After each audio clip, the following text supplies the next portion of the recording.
ગજ્યો ચુંબકની મદદથી સ્વાઈને શું બનાવ્યો? હવે આ ચુંબકને આપણે હોકા યંત્ર તરીકે બતાવ્યું છે. જો પાણીમાં અંદર ડોલમાં મૂકેલું છે. અત્યારે અણીવાળો છેડો એ ઉત્તર ધ્રુવ N છે અને નાકાવાળો છેડો દક્ષિણ ધ્રુવ S છે. હવે આ ઉત્તર અને દક્ષિણ દિશામાં સ્થિર થાય છે.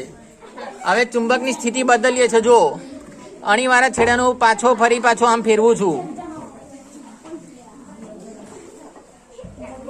હવે આ અણીવાળો છેડો શું થાય છે? જો ફરી પાણીમાં મૂકીએ છે તો ઉત્તર ધ્રુવ કઈ બાજુ સ્થિર થયો? પાછો ઉત્તર દિશામાં. એટલે અણીવાળો છેડો ઉત્તર ધ્રુવમાં ગયો અને નાકાવાળો દક્ષિણ ધ્રુવમાં. ફરીથી આપણે જોઈએ અને ફેરવીએ થોડું તો પણ એ કઈ દિશામાં સ્થિર થશે? ઉત્તર અને દક્ષિણ દિશામાં. અત્યારે આપણે અહીં બે અલગ અલગ સોય લઈને ચુંબક બનાવ્યા છે. જો ફરીથી એને પાણીમાં મૂકીએ છીએ અને આકર્ષણ અને અપાકર્ષણની પ્રવૃત્તિ પણ જોઈ લઈએ. જો એક ચુંબક મૂક્યું તો આ ઉત્તર દિશામાં છે તો ઉત્તર ધ્રુવ, આ દક્ષિણમાં છે તો દક્ષિણ ધ્રુવ. હવે આ બીજું ચુંબક લઈએ છીએ અને એને અહીં પાણીમાં મૂકીએ છીએ તો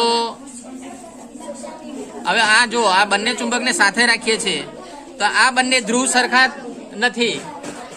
એક N હશે તો એ બીજો S, તો એમની વચ્ચે આકર્ષણ થયું છે. જો હવે આ જ ચુંબકને હું ધ્રુવ બદલી નાખું છું.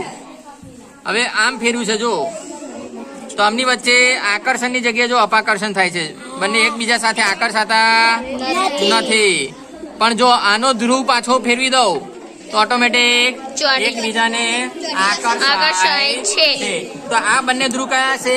N અને S. પણ આ બંને ધ્રુવને આમ લઈએ છે તો આ કયા હશે? NN હશે અથવા SS. એટલે આપણે અહીં ત્રણ અલગ અલગ પ્રકારના ચુંબકો બનાવ્યા છે. જો આમાં પણ એવું થાય છે. આ વિજાતીય છે. જયારે આપણે એકને ફેરવી દઈએ આમ, જો આની વચ્ચે અપાકર્ષણ થશે, આની વચ્ચે અપાકર્ષણ થાય છે પણ આની વચ્ચે આકર્ષણ થાય છે.